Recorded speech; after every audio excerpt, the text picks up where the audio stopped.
Okay, good morning. Today is day 9 of my energy drink withdrawal program.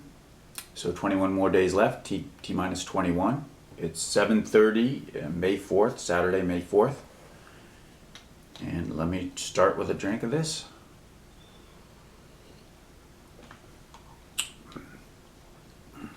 Still pretty good, still pretty strong. What to talk about today? Everything went good yesterday. I had a few urges yesterday to get a full energy drink again at night, and I tried a new experiment to help me get through that.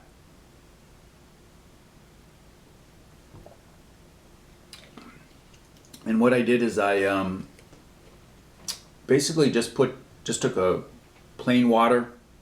All these are refrigerated, by the way. You can do whatever you want, but I like them ice cold. They seem to taste better, so I just throw them into my fridge.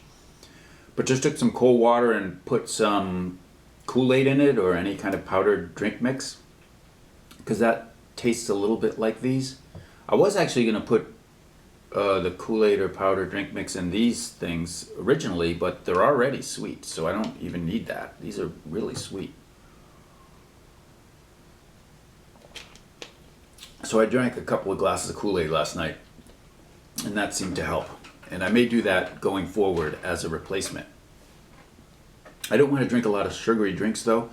One of the advantages of this program, even so far, is these are sugar-free. They're sweetened, but sugar-free. The big energy drinks I was drinking before had, I think, 54 grams of sugar per can, which is a tremendous amount of sugar, and I think that was throwing off my system in terms of weight loss. So even in the past week, I've lost a couple pounds. So I'm associating that probably with this program.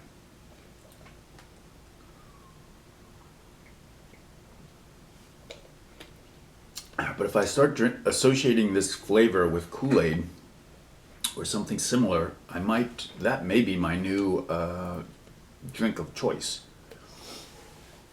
But again, I don't want to drink a lot of sugar because I think not drinking the sugar has helped me lose weight.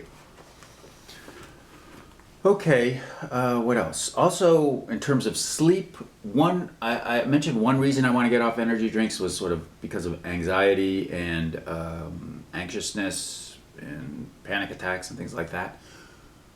One other reason is I'm a firm believer in having a good night's sleep, and that a good night's sleep helps in all kinds of ways. And I feel that a lot of the things in energy drinks, I know for a fact that it disrupts my sleep schedule. So last night I had a little bit of a fitful night sleeping, but I found out, I'm not sure if you'll have this also when you do it, but when I quit caffeine, when I've done it in the past cold turkey, I actually have pretty fitful nights of sleep sometimes, even when I'm going off the caffeine. Even more so, I notice it even more than when I was on the caffeine. So I think that's actually just a part of your brain getting used to different chemicals running around or something. And I think, like last night, I didn't sleep all that great, but I still think it was a positive thing that my brain is freeing itself from a bunch of strange chemicals in there. So anyway, another reason for me, one was the anxiety or restless anxiety issue. The other is the sleep issue. I'm hoping when I get off caffeine, I'll have better sleep. Okay, so I'm continuing to read this book, The World of Caffeine. I'm doing part 3, The Culture of Caffeine. The first part was about the origins of caffeine in Arabia,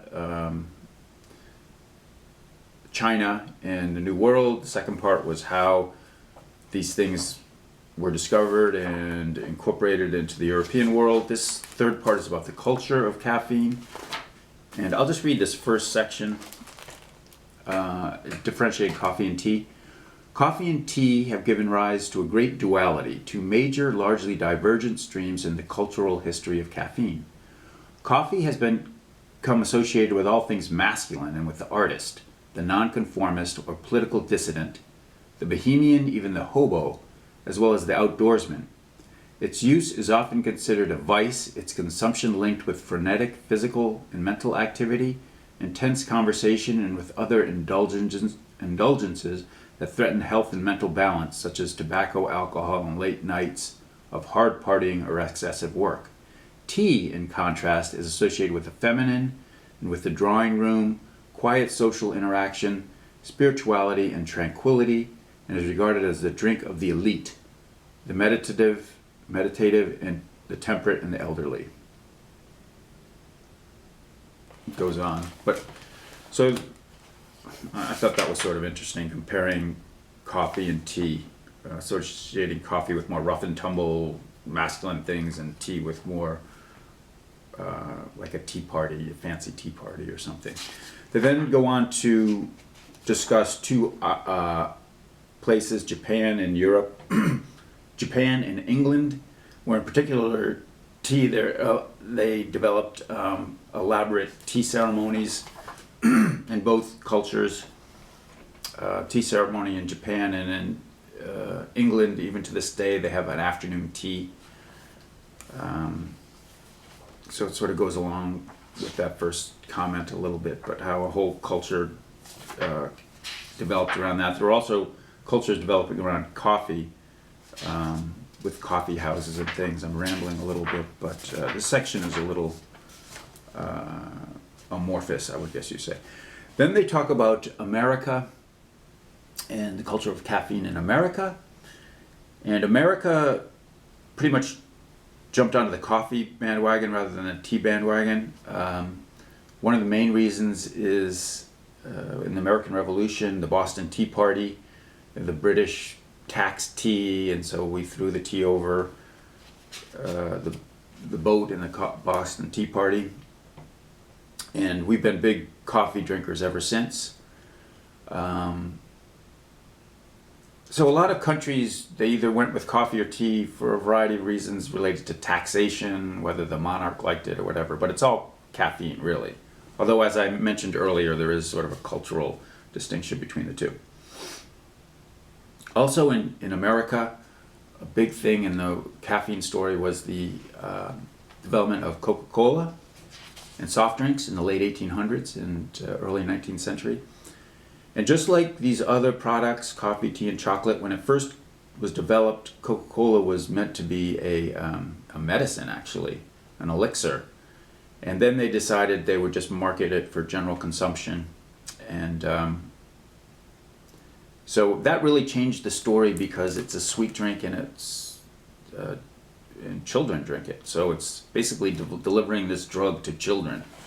And it came with a lot of people were fighting against it at the beginning, but it ultimately won out and is part of our culture without a doubt to this day. Okay, the final section here, they talk about, this book was written in 2001, and so they're going over the new waves coming into the caffeine world.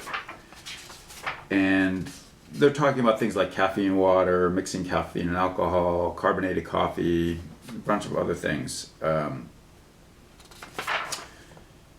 And one of the things I mentioned early in this series is that, or when I first read this book, is there's no mention of energy drinks in here. Actually, there is one tiny paragraph about energy drinks. So it's turning out that in this section, when they were writing this book, I think the big thing that was going to hit, and is hitting now, I'm talking sort of fast today.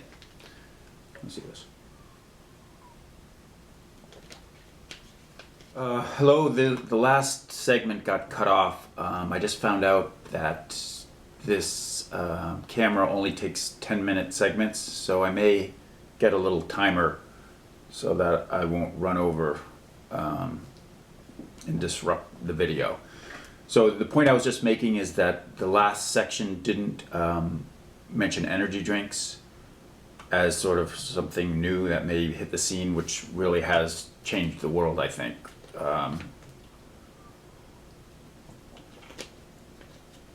When this book was written in 2001, that's when I started drinking energy drinks, and I've been hooked ever since. And I think it's a big story. Okay, so that's it for today. The next section will be on the natural history of caffeine in the laboratory and in the plant world. So I'm looking forward to reading that. So I'll try to read that and